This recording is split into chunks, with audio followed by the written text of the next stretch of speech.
కుతంత్రాలకి ఒక గవర్నమెంట్ని వాడుకోవడం అంటే మీకే చెల్లిందేమో. నాన్సెన్స్.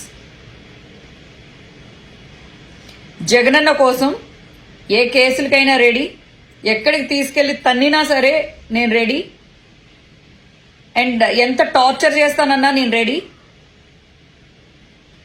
అలాగే నా పేరెంట్స్కి నాకు కూడా గత 2 రోజులుగా బాగా ఇష్యూస్ జరిగినాయి మా ఇంట్లో కూడా. ఒకటే,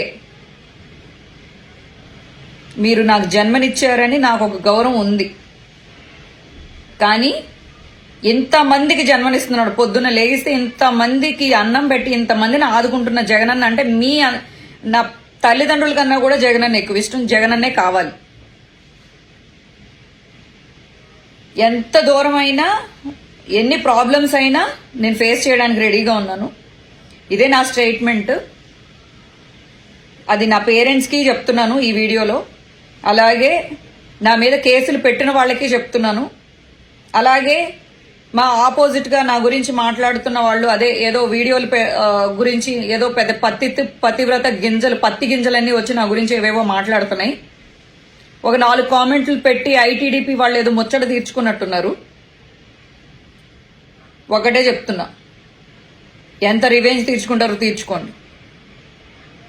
ఏం చేసినా నా చివరి నిమిషం వరకు, నా చివరి ఊపిరి వరకు జగన్ నేను మర్చిపోవడం కానీ లేకపోతే వేరే పార్టీలకు మారడం కానీ జరగదు.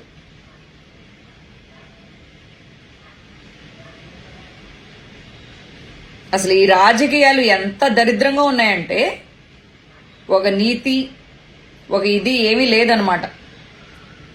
గడికి ఒక పార్టీ, ఈ గడికి ఒక పార్టీ, గడికి ఒక మాట, గడికి ఒక ఇది, శత్రువుల సంకలన నాకడాలు, శత్రువులను తీసుకొచ్చి భోజనాలు పెట్టడాలు, గిఫ్ట్లు పంపించడాలు మీకే చెల్లిందమ్మా.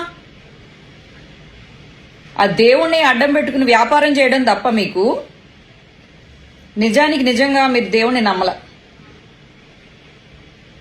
ఆ క్రీస్తు చెప్పింది మీరు నమ్ముంటే, ఆ బైబిల్ మీరు సరిగ్గా అర్థం చేసుకుని ఉండుంటే,